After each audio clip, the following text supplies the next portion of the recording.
As the Orioles try to get back to the playoffs this season for the first time since 2016, one thing that could be on their side is the new balanced schedule with less games against the daunting AL East. But it doesn't mean everything's going to be a cakewalk. So we will break down the entire Orioles 2023 schedule coming up on this episode of the Locked On Orioles podcast. You are Locked On Orioles, your daily Baltimore Orioles podcast. Part of the Locked On Podcast Network, your team every day. Hey there, Orioles fans. Today is Thursday, February 23rd, 2023, and welcome back into the Locked On Orioles podcast, part of the Locked On Podcast Network, your team every day. As always, I'm your host, Connor Newcomb. And coming up on today's episode, we're going to take a look at the Orioles 2023 schedule because it will be a schedule like none other that we've seen before. Division play is down. Instead of 19 games, you'll play just 14 against each of your division foes. And now the Orioles, along with every other team, will get a chance to play all 29 other teams in Major League Baseball for at least 3 games this season. So with the schedule looking new and the Orioles looking to get back to the postseason this year, decided to break down this schedule, what the easy months are, what the hardest months will be, what some, tough stretches, some good homestands to go to, some nice places to travel, everything you need to know about the 2023 schedule.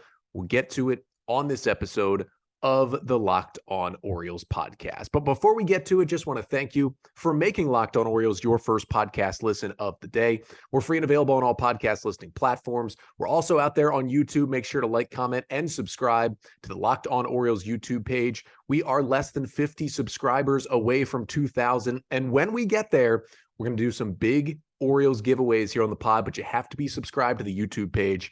So make sure to go do that. Also wanted to thank a lot of you for the positive reception I got from Wednesday's episode, kind of giving my thoughts on John Angelos's comments about the financials and the future of the Orioles when he was down in Sarasota over the weekend. So thank you again to all who reached out. And if you haven't listened or watched that one, make sure to go back to Wednesday's episode. But let's jump into Thursday's episode here because I realized, the 2023 schedule came out while the regular season was still going on late in 2022, but we were in September. The Orioles were in a playoff race. And in past years, I probably would have broken down the next year's schedule at that point because, listen, at that point, the Orioles had probably already reached 100 losses.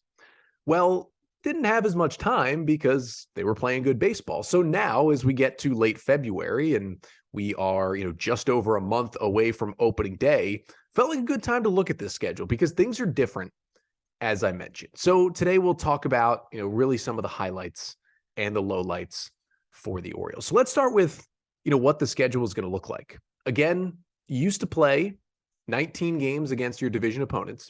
You used to play a home and away series against all of the 5 teams from the AL Central and the 5 teams from the AL West.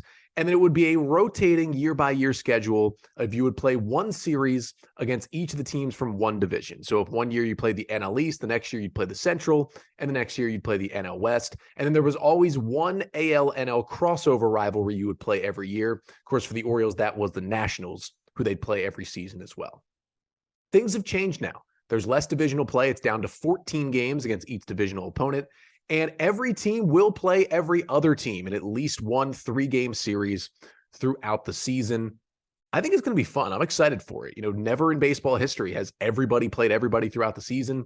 But when you have 162 games and only 30 teams, it only seems right to have everybody play everybody. So let's take a look at where the Orioles could gain some ground and where they might lose some throughout the season. Because let's be honest, the Orioles won 83 games last year. Yeah, they didn't add a lot, but they got marginally better, and we're all hoping the O's are going to make a playoff push in 2023. But it's important to know the schedule changes and what the schedule is going to look like. So let's start with breaking it down month by month. And it will be March included in April because there's one game in March, and September and October will go together because the final day of the regular season is October 1st. So there's one day in October of the regular season. Now, the first month to focus on is the first month of the season, March/April. That is the easiest month for the Orioles. And it's one of the easiest months that any team has in baseball this year. So It's kind of twofold for the Orioles because on one hand, it's good, a better chance to get off to a hot start in April playing some lesser teams. But on the other side, it's, hey, even if the Orioles, they play 28 games, even if the Orioles are, say, 18-10 at the end of April, it could be fool's gold because they play such a weak schedule in the month. So what I did is I looked at the PECOTA projections from Baseball Prospectus, as they do those projections every single year on win totals. I put together the projected win totals for each team for 2023 as of Wednesday and averaged them out throughout the month, taking into account the number of games you play against each team, and came out with an average winning percentage that the Orioles would face in each month in terms of projected winning percentage for 2023. And the easiest month is April. Orioles opponents combined in their 28 games in April have just a .459 winning percentage, well below 500.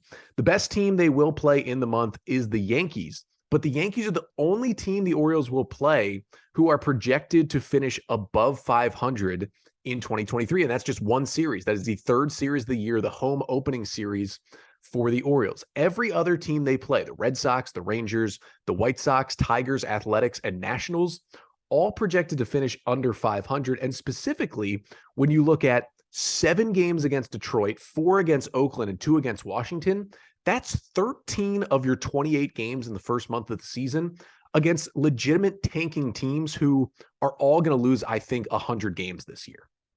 That could allow you, especially 7 games against Detroit. And I get it. The Orioles went 1-5 against the Tigers last year. It was one of the downfalls of the reasons why they did not make the postseason, but you would think they'd be able to capitalize there. And even teams like Texas, Chicago, and Boston, who, most projection systems have them finishing somewhere around 500. Obviously, the Rangers added a lot.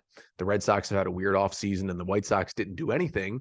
You got 6 games against Boston that first month, and who knows what that Red Sox team is going to be. They finished below the Orioles last year. So if you look at that month of April, that is the one to capitalize. Then you move to May, and things get a little tougher. The average win percentage, .517 for the Orioles opponents in May, which makes it the 3rd toughest month out of 6 in the season. Now, they're going to play a variety of different teams in May. They actually won't play any teams in more than one series. They've got the Royals, Braves, Rays, Pirates, Angels, Blue Jays, Yankees, Rangers, and Guardians all in the month of May. So it's kind of spread out. You get Atlanta in there, which will be interesting to see the O's play them. You get Pittsburgh, which is nice, but you also get Cleveland and Toronto for the first time. But then you move to June, and June becomes a time for the Orioles to capitalize once again. The average winning percentage of their opponents projected in June is .489. So it's the only other month where their full projection of opponents are projected to finish below 500.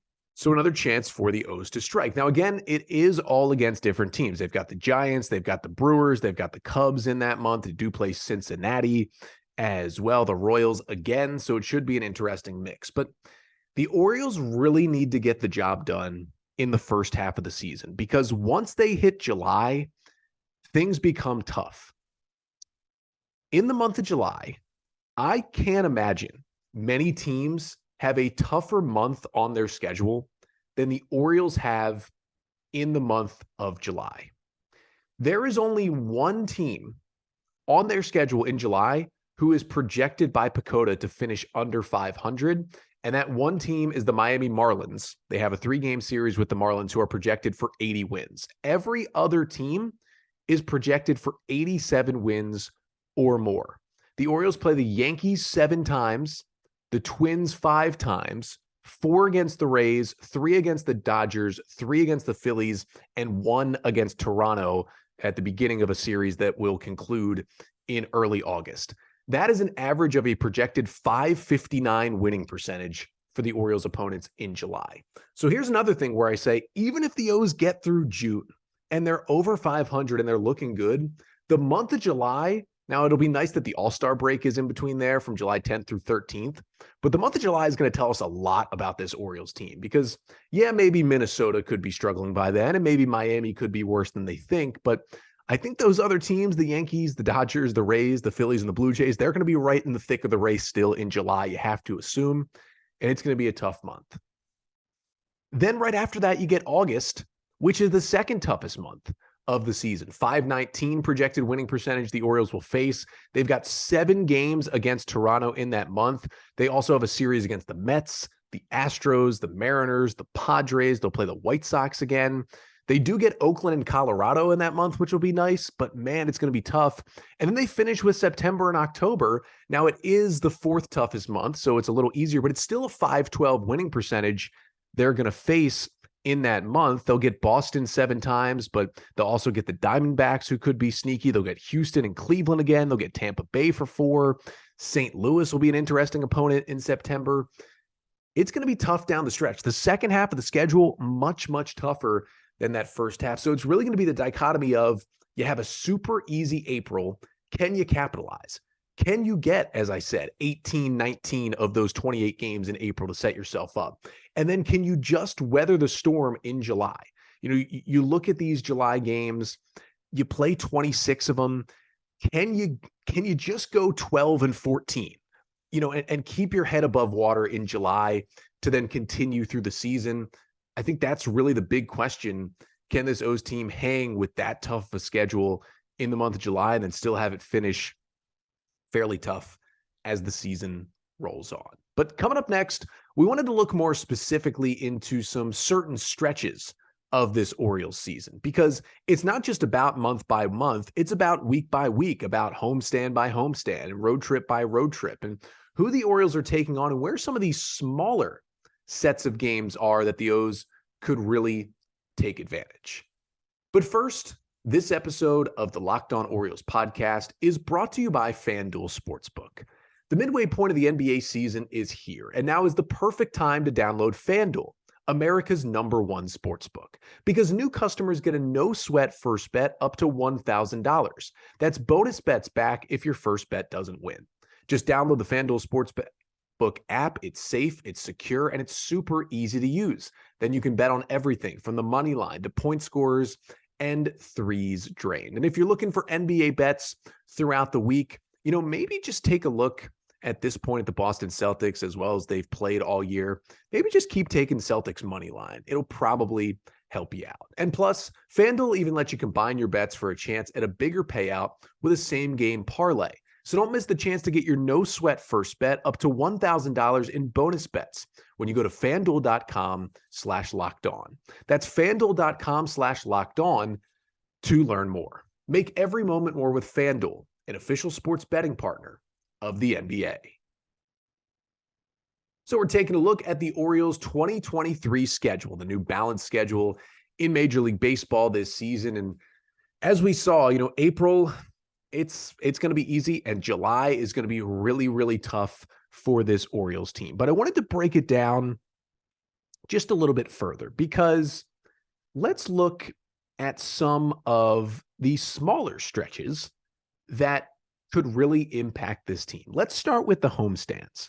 I will say, when you look at the Orioles schedule, the home 81 games are easier than the road 81, which helps the O's. They played well at home last year. It'll be nice to get some bigger and bigger crowds at Camden Yards this year. Should help them win more baseball games. And I actually identified 5 different homestands that could be spots where the Orioles could make a jump in the standings. And also, maybe for you, the fans, if you're identifying which games you're going to go to at Oriole Park this season, maybe you want to attend one of these 5 homestands, because many of them will have good giveaways and it's a beautiful ballpark, but also the O's will have a solid chance to win some games. So it starts April 21st to the 26th. At the end of the first month, I mentioned it being an easy month. It's a little 6-game stretch where Detroit and Boston come in. And this will really depend on how the Red Sox look in the first couple weeks of the season, but that could be a nice stretch for the Orioles to finish April strong in their easiest month. Then through mid-May, there's a nice looking 10-game homestand. The Orioles get the Rays, the Pirates, and the Angels to come into Baltimore. Now, if that homestand is easy really depends on what you think of the Angels and how the Angels are playing that early in the season. Now, the Rays are good, but the Orioles have, over the last couple of years, especially last year, played well at home against the Rays. The Pirates are terrible. And if the Angels, you know, even though they have Trout and Ohtani and others, if they play like we've seen them play usually, maybe one of those guys is hurt. I mean, it happens a lot. That could be a good homestand to attend. Then you go to late June to early July, June 23rd to July 2nd, a 9-game homestand that could be interesting for the Orioles.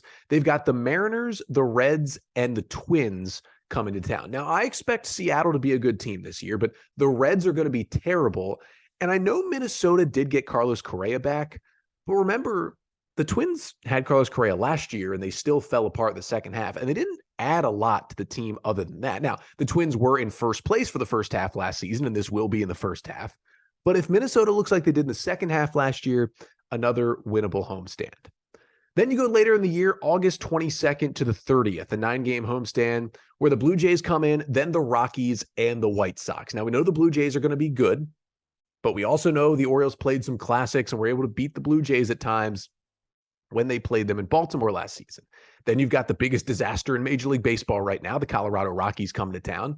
And then there's the White Sox, who have talent. I just think they're going to be bad this year.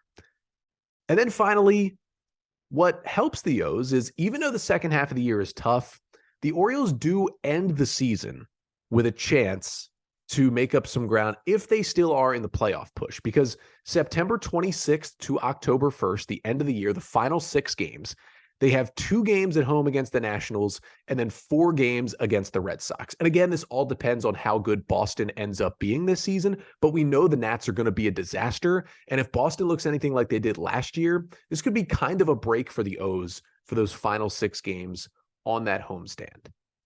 Now, on the flip side of that, there is one homestand that scares me to my core. And there are some other ones, some of the ones we didn't mention that are tough. But there is a 6-game homestand in August 4th through the 10th. You're going to get to see a lot of talent in those games, but this is a rough stretch for the Orioles. 3 games at home against the Mets, and then 3 games at home against the Astros. And I know the Orioles took 4 of 7 from the Astros last season and played them incredibly well, especially at home. And you never know about the Mets, but they're going to be pretty good. But if I had to identify one scary homestand, that would be it. Now, to flip it to road trips, there was really only one where I really identified, hey, this could be somewhat easy for the Orioles. There is a 9-game road trip to start September. Another chance, late in the year, if the Orioles are maybe still in the wild card race at that point. September 1st through the 10th. The Orioles go to Arizona to play the Diamondbacks. They go to Anaheim to take on the Angels. And then they go to Boston and Fenway to play the Red Sox. Arizona could be sneaky. The Angels could be sneaky. Boston could be sneaky. All 3 of those teams have the potential to be in the wild card race at that point. And this will no longer be an easier road trip. But the funny thing is, those 3 teams also have enough variance to all be bad by September 1st and could really help out the Orioles. And then there were 2 particularly scary road trips I identified. One is just after the All-Star break, July 20th through the 26th. The Orioles go to Tampa, and then they go to Philly to take on the reigning National League champions. That could be tough. And then although I mentioned the easy homestand to end the year with the Nats and the Red Sox, right before that homestand, the Orioles have maybe their toughest road trip of the season. September 18th to 24th. For 6 games, they go to Houston for 3 to play the Astros, and then they go to Cleveland for 3 to take on the Guardians. Now you're going to say, Connor, the Orioles won series in Houston and in Cleveland last year. And I will say, yes, they did. And they did both those things near the end of the season as well. It was really impressive. But those are still 2 of the best teams in the American League, and it still makes it tough to play those games. But we still got a little bit more schedule to talk about coming up next. We will finish off with just some more, fan things, some general looks at some important dates you need to know in the season, especially when it comes to watching the Orioles when they play their games a little bit later at night. We'll talk about those West Coast road trips as well to finish off the pod coming up next. So as we take a look really for real with a full scope of the Orioles 2023 schedule, it's interesting to see how this balanced schedule is going to play out for the O's. But I did want to give you a couple more dates to just have in mind as this season starts. And obviously, number 1 is opening day, March 30th. It is a 2:10 p.m. Eastern time start at Fenway Park against the Boston Red Sox. That is going to kick off the season. We are just over a month away from opening day. I cannot wait. It's going to be awesome. The O's once again will open the season in Fenway. Now, they'll get the next day off, Friday the 31st, and then they will have 2 more in Boston, 3 in Texas, and then the home opener is Thursday, April 6th. The Orioles will take on the Yankees to open the season at Oriole Park at Camden Yards. It's a 3:05 p.m. Eastern time start for that home opener on the 6th, and then they will get the 7th off before hosting the Yankees the rest of the weekend, and there would be a 4-game series at home against the Athletics after that. Now, there are some games that are fairly easy to travel to as well as an Orioles visiting fan, and that starts with a little quick 2-game set, I should say, in mid-April. April 18th and 19th, a couple of 7:05 starts in D.C. against the Nationals. I know for many Orioles fans living in either Northern Virginia or D.C. makes it easier to see the O's, and for many fans in Baltimore, it's a quick trip down there to get to Nats Park to see them take on the Nationals. Now, obviously going to DC is the easiest trip for Orioles fans, but if you did want to go, on a little road trip down the East Coast, they do go to Atlanta in early May, May 5th through 7th. That's a Friday, Saturday, Sunday. They will be in Atlanta to take on the Braves, which could be an interesting road trip for any Orioles fan to potentially head down to Georgia, a place the Orioles do not play very, very often. And speaking of places they don't play very often, the Orioles are going to Wrigley Field June 16th through the 18th. That is a weekend series where the O's will meet up with Trey Mancini once again after, of course, he signed a free agent deal with the Cubs this offseason. And the Orioles have only played at Wrigley a few times in the team's history, so you can add that to the list here in June. Now, another fairly easy drivable series will be in late July 24th through the 26th. A couple of 6:30 and 6 o'clock starts up in Philly in a Monday through Wednesday series against the Philadelphia Phillies up at Citizens Bank Park in the city of brotherly love. I have been to Citizens Bank before. It is a very beautiful ballpark. It's not Camden Yards, but it's one of the parks that got modeled after Camden Yards, so it is definitely a nice place to watch a game. Now, as I mentioned before as well, the All-Star break will be July 10th through the 13th with the Home Run Derby on the 10th, the All-Star game on the 11th, and the 2 days off, the 12th and the 13th. And it looks like the Futures game would be on the 9th, and I believe the MLB Draft will once again be held on the 9th, and then the 10th and the 11th of July as well this summer. Now, the season will end, as I mentioned, on October 1st. The season will bleed one day into October. The Orioles will finish, as I talked about, with a 6-game homestand, 2 against the Nats, and then it will be 4 against the Red Sox. October 1st is a Sunday. That's when the season will end this year. That game will be at 3:05 p.m. Eastern time. And it's a change Major League Baseball made a couple years ago that every single game on the final day of the regular season starts at the exact same time, and it's usually 3:05 Eastern on a Sunday, and that is when the regular season will finish up once again. If you're thinking about the Orioles potentially being in some sort of wild card series and getting into the postseason, that series would most likely start probably on Wednesday, October 4th, I would think, is when those postseason games would start. At the latest, it would be Thursday the 5th. But one final thing I wanted to get to is the West Coast trips, because we know Orioles fans, hey, you're living over here in the East Coast, you got to reset the sleep schedule a little bit to check out those games.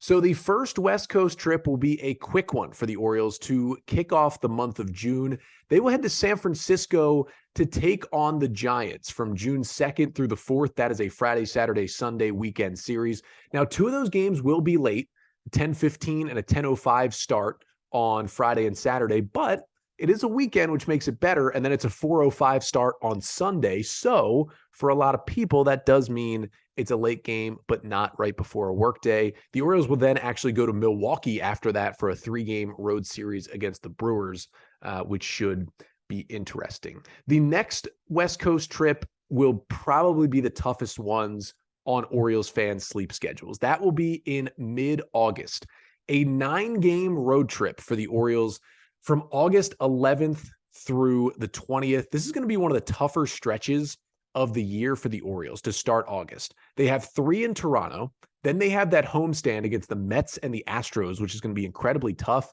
And then they go on the West Coast for 9 games. It starts on Friday, August 11th with a 10 o'clock start in Seattle against the Mariners. Then it's a 9:40 start on Saturday the 12th and a 4:10 start on Sunday. Then they immediately go to San Diego for Monday, Tuesday, and Wednesday August 14th through the 16th. And those are all 3 late games, 9:40, 9:40, and 8:40 p.m. Eastern time starts. They get a day off on Thursday the 17th, and then the next weekend they are in Oakland. It's a 9:40, a 9:07 on Friday and Saturday, and then a 4:07 start on Sunday. The bad news is 7 of the 9 games on that West Coast trip are late games. I consider late games that start essentially at 8:30 or later is a late game. And it is tough that 7 of the 9, but I will say 4 of those 7 late starts are on a Friday or a Saturday night, which does make it a little bit easier to stay up for those Orioles games. And then the last West Coast trip, they do have a quick one in September as well to start off the month. They will go to Arizona to play the Diamondbacks September 1st through 3rd. That is a weekend series, a 9:40 game on Friday, only 8:10 on Saturday, which isn't bad, and then a 4:10 start on Sunday. And then they immediately go to Anaheim to take on the Angels for 3 consecutive 9:30 first pitches from Monday, September 4th through Wednesday, September 6th. So that could be a little tough Monday, Tuesday, Wednesday stretch for O's fans as well to stay up, especially if the O's are in the playoff race in September and you got 3 straight weeknight games starting at 9:30. That'll be a little tough, but if the O's are in it, I most certainly will be losing sleep and staying up to watch those games. But that's a general overview of what this 2023 season schedule is going to look like for the Orioles. It's a little different with a new balanced schedule, but I'm excited to see the O's play every team in baseball. Also excited to have a little less games against the AL East because it might be the best division in baseball. So hopefully, all in all, it does benefit the Orioles this season. But remember, it's an easy schedule in April. It only gets harder, and they got to get off to a hot start and beat some of those bad teams early in the season. But that'll do it for today's episode of the podcast. One more episode coming up this week here on a Friday. We may get to some news and notes from Orioles spring training. If we don't, we could open the mailbag on tomorrow's episode. So make sure to send in your mailbag questions. You can email us at lockedonorioles@gmail.com, tweet at us at lockedonorioles, or DM the account. The DMs are open. Leave a mailbag question in the comments section of the Locked On Orioles YouTube page. Make sure to subscribe as well. Or you can leave a comment after you leave a 5-star review. Leave it in the review section on Apple Podcasts and iTunes, and we'll get to it on either tomorrow or a future mailbag episode of the pod. But either way, we'll be back tomorrow to finish off the week and talk all things Orioles. Until then, I'm Connor Newcomb, and this has been the Locked On Orioles podcast, part of the Locked On Podcast Network. Your team every day.